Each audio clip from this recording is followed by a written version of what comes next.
시청자 여러분 안녕하십니까. 6월 10일 시사정담 시작하겠습니다. 시청자 여러분, 오늘로 윤석열 대통령 정부가 출범한 지 딱 한 달이 되었습니다. 윤석열 한 달, 달라진 점이 무엇인지 평가하고 친윤 의원들의 모임인 민들레회 결성 소식 등을 묶어서 여상훈 변호사님과 짚어보도록 하겠습니다. 여 변호사님, 윤석열 대통령이 5월 10일 날 취임을 했으니까 딱 한 달이 됐네요. 금방 한 달 가네요. 아유, 금방 가네 진짜. 대통령 된 지가 3개월. 3월 9일 날 됐으니까. 그렇습니다. 참 빠릅니다, 세월이. 세월이 빠르네요. 그 대통령 취임 이후 윤석열 대통령이 당초는 이 청와대 옮기는 문제 가지고 상당히 좀 어려움도 겪었습니다만은 오히려 지금 국방부로 이전 잘했다. 그리고 청와대 개방하면서 많은 사람들이 야, 여가 구중궁궐 맞네. 여기 있으면 가만히 있는 사람도 제왕이 되겠다. 그런 인식들을 많이 하고 나오더라고요. 그러니까 이게 지금까지 정치인 대통령, 문재인 전 대통령도 뭐 법조인 출신이지만 사실은 법조인을 떠나서 정치를 한 지가 오래돼 버린 다음에 대통령 됐지 않습니까? 그렇습니다. 그래서 그 어떤 정치인들의 어떤 습성, 그걸 못 벗어났는데 윤석열 대통령은 좀 어떻게 보면 파격적이죠. 그렇습니다. 우리 기성의 정치인들이 생각하지 못하는, 그러니까 좋은 쪽으로도 있고 조금 안 좋은 쪽으로도 있긴 있습니다만은 여하튼 이때까지 대통령들이 그 청와대에 진짜 구중궁궐에 앉아서 어떤 제왕적 대통령이 돼가는 모습을 보여줬는데 윤석열 대통령은 취임 후부터 지금까지 이때까지 우리가 보지 못한 이전 대통령들에게서도 보지 못한 모습을 보여주고 그걸 많은 분들, 물론 비난하는 분도 있습니다. 그 얼마 전에 왜 그 비옷 입고 그거는 조금 참배한 거, 그건 안 맞다 하는 사람도 있는데 저는 뭐 그렇게 생각하지는 않습니다. 그렇다고 비 다 맞으면서 참배할 수도 없잖아요. 그렇게 하라는 거예요. 보니까 반대쪽에서는. 근데 그게 뭐 그거 가지고 비난하고 할 건 아니고 신선하다는 느낌을 많이 받았습니다. 우선 도어 스텝이라 그러나요? 기자회견. 도어 스텝. 어느 대통령은 뭐 1년에 한두 번 기자회견했죠. 문재인 대통령은 5년 동안 11번 기자들하고 만났는데 2번은 이제 국민과 소통이니까 빼고 나면 9번 만났습니다. 그것도 다 뭐 연두회견이라든가 어디 무슨 순방 갔다 와서 의례적인 거 그런 거지 이렇게 자연스럽게 또 그 시라리오 없는 그런 회견을 해야죠. 그러니까 이게 민주주의라는 거 딴 게 아니고요. 대통령은 국민의 대표자일 뿐이고 그 다음 그 언론인들 있지 않습니까? 기자들. 기자들은 국민 5천만이 윤석열 대통령한테 뭐 물을 수 없잖아요. 국민을 대신해서 묻고 대통령의 국정을 어떻게 운영하고 이런 거에 대해서 물론 자세히는 도어 스텝에서 출근길에 잠시 만나 이야기는 못하지만 그래도 대통령이 계속 국민들한테 어떤 자기 모습을 보여주는 거 이게 민주주의거든요. 우리가 그 옛날 제왕이나 이런 사람들은 거의 신비주의 정책을 취했다고요. 그 지금 공산 독재 국가도 거의 신비주의를 택하고 있어요. 그렇죠. 나는 국민들과 다른 백성이라고 그러겠죠. 그 사람들은 백성과 다른 인민이라고 그러죠. 완전히 신에 가까운 존재. 북한이 전형적인 거거든요. 이 독재 국가로 흐르는 척경이 그 지도자를 신격화하는 겁니다. 신격화까지는 아니더라도 신비한 인물로 만들고 그래야지 이게 카리스마가 있고 된다고 그러는데 윤석열 대통령도 분명히 그걸 알 것임에도 불구하고 이게 윤석열 대통령은 정말 법조인 출신이기 때문에 민주주의가 뭐라는 게 저도 마찬가지지만은 대학 때 법대 헌법 공부할 때부터 그게 머리에 은연중에 뿌리 박혀 있어요. 그러니까 체화돼 이런 것이다. 그 대통령은 옛날 제왕이 통치한다 그러잖아요. 통치하는 게 아니고 국민과 함께 하는 것이다. 국민의 대표자일 뿐이다. 이런 게 있으니까 그게 행동이 자연스럽게 나오는 거죠. 제 생각에는 윤석열 대통령의 어떤 쇼, 국민들한테 내가 이렇게 그 소통을 잘하는 대통령이 보여주려고 하는 거, 이건 아니라고 보여요. 그렇죠. 그게 만일 그 쇼라면 있죠. 한두 번이고 그걸로 끝나지.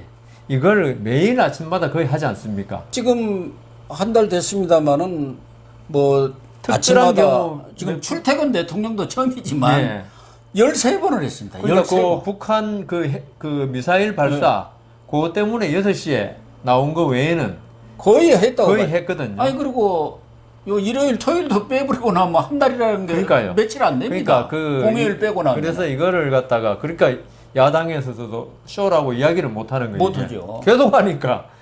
그리고 시나리오가 없지 않습니까? 그러니까요. 기자들이 네. 궁금한 거 그냥 바로 물어보고 오늘 또 이 홍보 수석 쪽에서 무슨 질문을 할 건지 대충 또 물어보고 네. 와서 전체적인 그림을 딱 짜가지고 하거든요. 근데 여기는 전혀 아주 시나리오 그러니까요. 없는 예. 그냥 실제 상황 아닙니까? 실제 상황이죠. 그리고 이제 그 기자들한테 식당이 그 관전가 어디 식당이 완성되면은 김치찌개 한번 끓여주겠다. 예. 그게 뭐 저는 실현되려 봅니다. 음. 윤석열 대통령의 어떤 성격으로 봐서 예. 그런 게 정말 이제 대통령도 우리 국민과 똑같은 사람이다. 그러니까 이때까지는 대통령이 되기 전까지는 국민의 대통령입니다 이렇게 했는데 예. 되고 나면 나는 당신과 다른 대통령이다 이렇게 됐거든요. 구름 위로 올라가고 네, 구름 위로 올라가지고 뭐 옥황상제 비수산 이런 게 됐는데 윤석열 대통령 그렇지 않고 계속 국민과 함께 갈 것이다. 그게 체화된 민주주의의 이념이다. 그다음 거기다가 참모들하고 수시로 그 맛집 비슷한 거 그리고 오래된 노포 예. 이런 데 식사를 하는 거예요 이게. 예. 그다음 또 그러다 보면서 빵도 사가지고 오고 예. 그게 사실 힘든 일임에도 불구하고 윤석열 대통령이 지금까지 보여준 모습은 결론적으로 국민과 함께하는 대통령, 예. 국민과 동떨어진 대통령이 아니고 이런 면에서 우리가 그 상당히 기대를 걸어볼 만하다. 그런 거 나오고 이제 또 뭐 안 좋다기보다도 약간의 부정적인 시각을 가진 사람이 볼 때는 너무 격식을 파괴해 버리니까 여기에 대해서 우리 나이 특히 드신 분들하고 이게 좀 격식을 차리는 분들은 윤석열 대통령의 모습이 국가 원수로서의 품위 어긋나지 않느냐 이런 이야기 많이 하는데 그거는 진짜 그거는 비난하기 위한 비난이지. 그럼요. 그 독일의 메르켈 총리 16년간 총리하면서 국민들의 사랑을 많이 받은 분인데 그분은 퇴근하면서 슈퍼마켓 들려가지고 그날 저녁 반찬거리 사가지고 하고 그랬어요. 그렇게 사랑을 받는 대통령이 돼야지 국민한테. 국민들이 경원시하고 나하고는 다른 사람이라는 느낌을 받게끔 하는 대통령. 그것은 정말 우리가 이제 우리도 민주주의를 꽤 오래 했지 않습니까, 이제. 그러면 이제는 옛날에 노 정치인들이 생각했던 그런 딱딱하고, 그 다음 격식 차리고, 그 다음 대통령이라면 이 정도 카리스마가 있어야 돼. 이런 거를 탈피하는. 이번에 청와대 나온 것도 마찬가지 아닙니까? 그러니까 청와대라는 어떤 국민과 격리된 공간에 있지 않고 지금 용산으로 가가지고 오늘 아침 모 신문에 보니까 바로 마치 백악관처럼 돼 있더라고요. 거기서 그 앞에 정원에서 보이더라고요. 그 대통령 집무하는 공간이. 그래가지고 그럴 때 친밀감을 느끼지. 청와대라고 해가지고 전혀 대통령하고는 뭐 얼굴도 한번 볼 수 없는, 그리고 집무실 어딘지도 알 수 없는. 출입 기자들도요. 춘추관이 청와대 저 끝에 있어가지고 대통령 얼굴이고 그림자도 못 봅니다. 그러니까요. 이럴 때 어느 게 과연 국민들이 우리가 뽑은 대통령을 느끼겠는가? 그거 한번 생각해 보면은 윤석열 대통령이 지금 취하는 모습이 과연 민주주의 국가의 대통령인지 아닌지에 대해서 뭐 판단할 수 있을 것 같습니다. 윤석열 대통령이 전에 공간이 의식을 지배한다 뭐 이런 얘기를 했는데 사실 청와대라는 그 공간에 앉아 있으면은 그러니까 우리가 청와대만 들어가면 사람이 변해버린다. 뭐 대통령은 말할 것도 없고 거기 있는 무슨 수석이다 비서관 행정관까지도 청와대만 들어가면 전화 잘 안 받아버려요. 그래 내가 여기 딱 와 있으면은 다 지배하는 것 같은 그런 느낌이 드는 거 아니겠습니까? 네, 맞습니다. 그런 의식인데 뭐 용산 청사야 그런 것은 없지 않습니까? 그리고 윤석열 대통령이 기자실을 늘 출입하는 그 1층에다 둔 것은 바로 국민들과 소통을 하겠다는 의지의 그러니까 표현이죠. 한 달을 저는 압축을 하면은 소통과 파격이다. 이렇게 얘기할 수밖에 없을 것 같고 앞서도 뭐 잠깐 얘기를 했습니다마는 그 참모들하고 저는 대통령실은 따로 있지 않습니까? 그래가지고 이쪽에 여민관 참모들이 있는 데서는 대통령이 딱 부르면은 인터폰으로 부르든 뭐 하면은 차 타고 5분? 폐차를 타고 5분 뭐 이런 정도 가가지고 차로 5분이니까 가면서 경호 그거 다 거쳐가지고 그리고 대통령실 봤죠?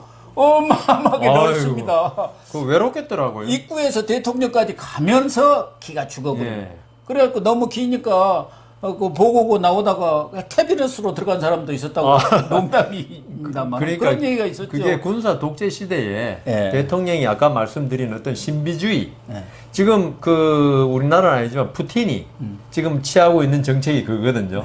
자기하고 그 대화자 거리가 테이블 거리가 한 10몇 미터 되는 것 같던데요. 어떤 건 30m라고 했지 그러니까요. 않습니까? 그게 이제 그 이 독재주의 정권의 지도자들이 자기를 신격화하는 예. 그 방법으로 삼는 것 같아요. 그래서 우리나라 전임 대통령들이 군사 정권 시절에는 당연히 그렇게 했을 거고. 근데 그 이후에 민주화가 됐으면 대통령들이 계속 그런 길을 밟아오면서 대통령들이 계속적으로 어떤 세상과 격리되고 그다음 선민화 되면서 우리나라 대통령들이 청와대만 나오면 불행을 겪었던 이유가 바로 그런 게 아니었나. 그래서 뭐 이 언론과의 소통을 아주 빈번하게 하는 거, 그게 이제 국민과의 소통을 하는 것이고, 그렇죠. 또 하나는 참모라든가 이제 국무위원 장관도 참모 아닙니까? 그렇죠. 본래 참모. 그런 사람들하고 격이 없는 토론.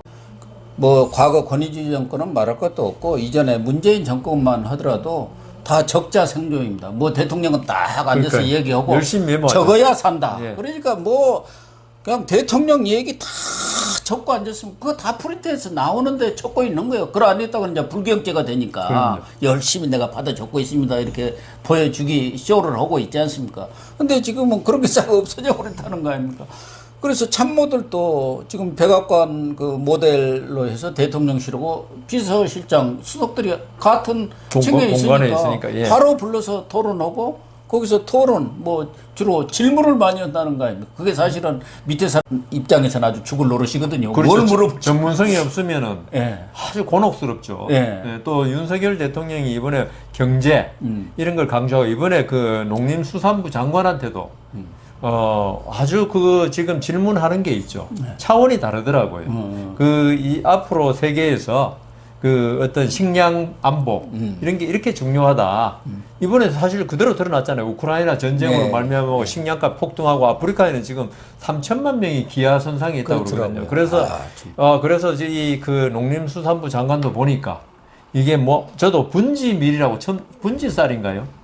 처음 들었습니다. 네. 이때까지 우리가 지금 밀가루를 거의 99% 수입했거든요. 그렇죠. 근데 그걸 대체할 수 있는 게 분지쌀인가 지금 정확한 명칭을 제가 들었는데 그거는 보통 쌀로 밥은 못 해 먹고요.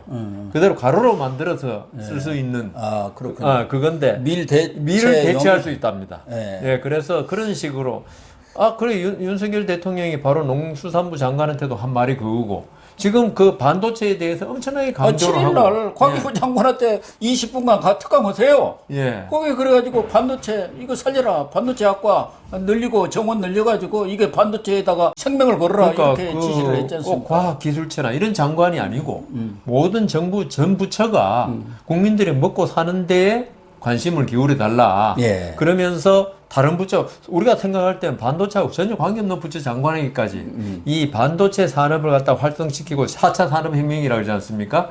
이걸 할 수 있는데 모든 지원을 각 부처가 할 수 있는 지원이 좀 다 있거든요. 예. 거기에 신경을 써라 하면서 이 질문하고 답하고 이런 게 보니까 물론 뭐 윤석열 대통령이 반도체 전문가는 아니겠죠. 아니지만 국정 방향은 잡고 있더라. 잘 잡고 있더라. 제대로 잡은 것 같습니다. 어쨌든 또 참모들 간에 또 이 각 부처 간의 그 칸막이를 어떻게든 없애려고 그렇죠. 그게 중요하고 예. 어디든지 칸막이를 부처 쳐버려야 이기주의라 그러죠. 예. 부처 이기주의. 같은 부처 내에서도 또 또 이기주의. 국마다 또 다 예. 자기 것 예. 절대 안 내놓고 자기 권한 안 놓치려고 그러는데 윤석열 대통령이 이렇게 나가는 걸 보면은 좀 전에 말씀하신 부처 이기주의, 실국 이기주의 이런 걸 많이 무너져 가지고 결국 그 이기주의가 있었던 이유가 공무원들이 자기 권한을 갖다 행사하기 위해서 있었던 거거든요. 그렇죠. 윤석열 대통령의 이런 모습은 공무원의 존재 이유는 국민을 위한 것이고 국가를 위한 것이다. 이걸 강조하는 거니까 앞으로 한번 나아가는 방향이 기대가 많이 됩니다. 앞서도 뭐 말씀하신 대로 본인이 그 대중들이 먹는 그런 식사 그런 장소에도 자주 가시고 또 쇼핑이라든가 뭐 이런 것도 또 이렇게 뭐 보통 사람처럼 엄청난 뭐 경호 인력 데려가지 않고 그냥 부인하고 바로 김건희 여사하고 이렇게 예, 쇼핑도 백화점도 하고 관광도 가고 하고 그렇죠. 이런 것들은 이 일반 국민과의 그 스킨십을 강화한다는 측면에서도 한번 평가를 할 부분이 아닌가 그런 맞습니다. 생각이 듭니다. 뭐 그런 부분들은 어쨌든 윤석열 대통령 시대로 오면서 이런 소통의 문제랄까 이런 부분에 대해서 아주 대로가 열렸다 이렇게 평가해도 지나침이 없을 것 같고 다만 이제 그런 태도가 지금 4년 11개월 남았는데 초심을 유지하는 초심을 유지하는 게 그게 더 중요하죠. 특히 이제 보수라든가 이런 쪽에 계신 분들 국가 안보라든가 이런 부분을 걱정했던 분들이 문재인 정부를 거치면서 지나친 대북 저자세 외교 뭐 대북뿐만 아니라 중국한테도 마찬가지고 너무 가서 기었지 않습니까? 굴종이었죠. 혼밥이나 먹고 대통령이 그 방중해 갖고 혼밥 먹어야 되겠습니까? 아침 저녁으로 그런 부분에 대해서도 상당히 우려와 함께 그 자존심이 많이 상했던 우리 국민들이 이번 한 달 이런 것을 거치면서 상당히 안보관에 대해서도 안심을 갖게 되고 특히 9일에도 있었습니다마는 20여 명이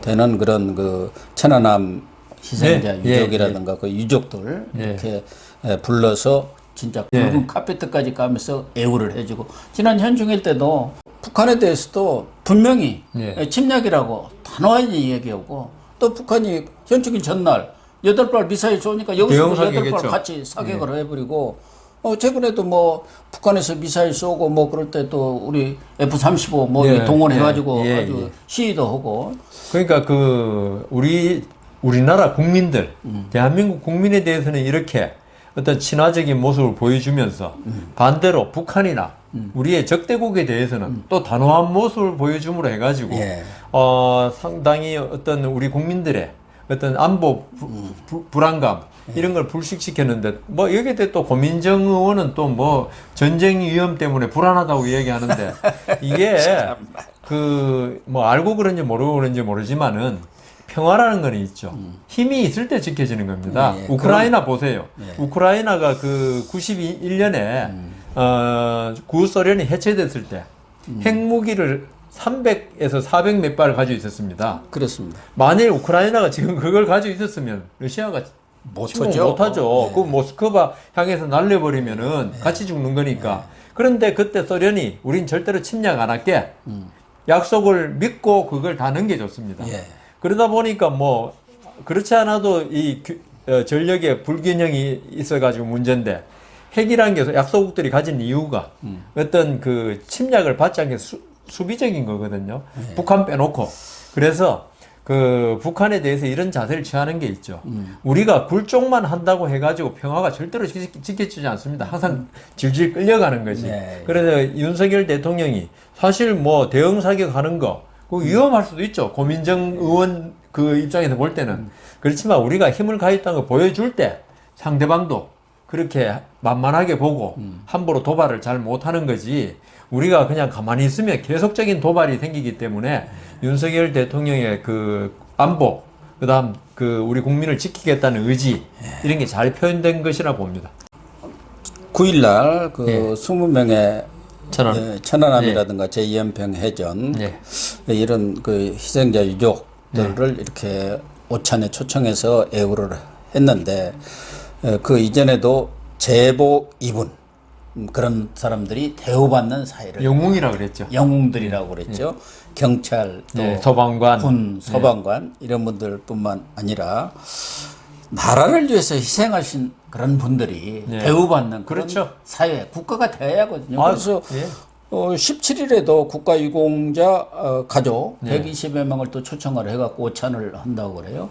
이런 부분들은 우리 국민들의 어떤 자존심을 아주 높여주는 것이고 나라를 위해서 좀 헌신할 수 있는 그런 여건, 분위기를 조성하는 차원에서도 잘한 것 같아요. 그러니까 그 어떤 나라를 위해서 희생한다는 거, 그러니까 인간이 딴 동물보다도 그 이렇게 다르게 취급되는 거는 남을 위해서 자기를 희생하는 게 있다는 거거든요. 근데 좀 전에 말씀하신 그런 소방관, 경찰, 군인 이분들은 자기 목숨을 때로는 바쳐가지고 어떤 국민들을 보호하는 거 아니겠습니까?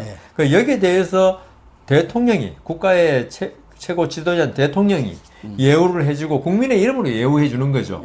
이럴 때 이분들이 희생되어서는 안 되지만 가사 희생되더라도 국가는 당신들이 있지 않습니다. 그리고 국민들은 당신을 잊지 않습니다. 이런 게 될 때 그분들의 희생이 빛나는 거지. 그 문재인 정권 때는 뭐 천안함 이런 거 그냥 가지도 않았지 않습니까? 추모식 때. 안 갔죠. 예. 예. 세수날 총선 그런 거 있을 때만 갔습니다. 예. 그 해만. 그 해만. 그러니까 그리고 아까도 잠깐 내가 깜빡 잊어버렸는데 아니 북한에서 우리 급으로 말하면 장관까지는 김원봉이 예. 그 김원봉이. 사람 가서 영전에 술 한잔 따르고 싶다. 아, 그 참, 우리 예, 진짜 침략을 기억나네. 한 사람 아닙니까? 예. 여기 침략까지 한 그런 사람에 대해서 이렇게 추앙을 하고 우리 무슨 천안함이라든가 뭐 이런 무슨 아예 그냥 이렇게 도외시 해버렸잖아요. 그러니까 북한을 위해서 헌신한 사람한테는 예. 자기가 충분한 대우를 하겠고, 그 다음 우리 남한을 위해서, 남한, 대한민국을 위해서 헌신한 사람은 난 모르겠다. 예. 이거는 결국은 북한에 대한 어떤 굴종의 자세, 예. 김정은이의 신기를 건드리지 않겠다는 그런 그거죠. 자세라고밖에 볼 수 없거든요. 그런데 우리가 어떻게 그런 지도자를 믿고 어떻게 우리가 봉사를 하고 그다음 자기 희생을 할 수 있습니까? 그럼요. 다만 여러 가지로 뭐 이렇게 긍정적인 평가를 내렸습니다만은 저나 또 우리 여 변호사님도 비슷하지 않을까. 우리 국민들도 조금 아쉽게 느끼는 것은 인사. 사실 인사가 만사라고 하지 않습니까? 인사가 잘못되면 망사가 되지 않습니까? 맞습니다. 그런데 이 윤석열 정부 들어와서는 좀 관료 중심의 그런 인사가 너무 이루어진 것 아닌가. 그 중에서도 최근에 이제 특히 논란을 빚고 있는 것이 검찰 편중인사. 뭐 한 14명이니까 그렇게 큰 포션은 아닙니다만은 두드러지게 꼭 그런 자리에 그런 분이 가서야 되나? 이런 인식들이 퍼지면서 인사가 그렇게 국민 눈높이에 맞지 않다. 눈높이에는 좀 못 미친다. 이런 평가를 받고 있는 거. 그게 좀 아쉬운 점이에요. 저도 아까 그 아쉬웠다고 한 면이 바로 그거거든요. 그 뭐 윤석열 대통령은 뭐 문재인 대통령이 민변이 많이 들어가지 않느냐. 도배를 했다고. 예, 근데 그거 했다고 할 때 우리가 그걸 비난하고 그래서는 안 된다고 이야기했지 않습니까? 예. 문재인 대통령실에 그렇게 했으면 우리가 그걸 반성하고 그렇게 안 하는 게 맞죠. 그러니까 단 정권에서 그렇게 좀 안 좋은 인사를 했다고 해서 우리가 하는 게 정당화되는 건 아니거든요. 그래서 이 부분에 대해서는 윤석열 대통령께서 좀 그랬고, 아까 말씀드린 윤석열 대통령이 정치인 출신이 아니고 이러다 보니까 어떤 행동을 할 때 있죠. 기준이 윤석열 대통령의 어떤 시각의 기준이 되는데, 이건 사실 지금 윤석열 대통령이 임명하는 뭐 장관, 차관은 정치적인 자리란 말입니다. 이 정치적인 자리는 국민의 눈으로 바라볼 수 있는, 그렇습니다. 바라볼 때, 아, 저건 맞다, 이렇게 해야 되는데, 제 사실 그 고 교수님의 전화 윤석열 대통령이 잘 되기를 바라고, 이 정부가 잘 되기를 바람에도 불구하고, 윤석열 대통령 인사, 물론 그 지금 인사한 검찰 출신 인사들이 능력이 뛰어나다고 생각했겠죠. 그렇지만 국민들이 바라보는 시각으로 볼 때는 그건 아니다 이거죠. 이런 말이 있습니다. 그 난세에는 있죠. 친하지는 않지만 현명한 사람을 등용해야 되고, 그냥 이제 난세가 끝나가 취세, 평화로운 시기에는 친한 사람을 해도 된다는 거죠. 그때는 위기가 없으니까. 그런데 지금 그러면 윤석열 대통령이 볼 때 이거 치사로 보느냐? 지금 별 나라에 걱정거리가 없는 아주 평온한 나라로 보느냐? 그렇지 않으면 이게 지금 잘하는 사람을 계속 등용하는 게 이해가 안 되는 거예요. 근데 지금 아시다시피 지금 우리가 지금 경제적으로, 국가 안보적으로 지금 아주 힘든 시기 아닙니까? 그렇죠. 이때는 친한 사람보다는 현명한 사람을 내가 친하지 않더라도 등용하는 게 옛날 중국의 어떤 황제들의 어떤 인사법인데, 이런 면에서 저는 윤석열 대통령이 아예 또 국민의 눈에 따르는 어떤 인사를 하는 데는 아주 미흡하다. 그래서 그때 여성이 너무 적다고 비난이 있으니까 갑자기 여성 2명인가 3명을 한꺼번에 또 임명하고, 이번에 검찰 인사에 대해서 너무 많지 않느냐, 이러니까 미국의 뭐 검사들은 프로시큐터라고 이렇게 기소하는 사람이 아니고 어토니라 그런다, 미국에서. 어토니는 법률 대리인을 말한 겁니다. 미국에 그래서 이제 법무장관을 뭐라 그러냐 하면은 어토니 제너럴, 법무장관을 국가를 대리하는 법률가 중에서 탑이다. 탑이다. 대장이다. 이거. 뭐 제너럴이니까 그는 수장이다. 사무총장을 보통 제너럴 그러니까 유엔 사무총장을 세크레터리 제너럴 그러거든요. 그런 식인데 그거는 윤석열 대통령이 생각하는 그게 맞는 건데 국민이 생각할 때는 맞지 않다. 지금 그 공정거래위원장 그도 검찰을 출신을 하려다가 이번에 그만뒀죠. 그렇죠. 아마 강수진 강수진 교수죠. 교수 강수진. 거기도 검사를 하다가 성남지청에 있을 때 카풀을 같이 한 검사라는 거 아닙니까? 그러니까 그래서 제가 드린 말씀이 지금 윤석열 대통령이 하는 검찰 출신 인사들이 대부분 복두규 씨라든가 부속실장 윤 누구죠?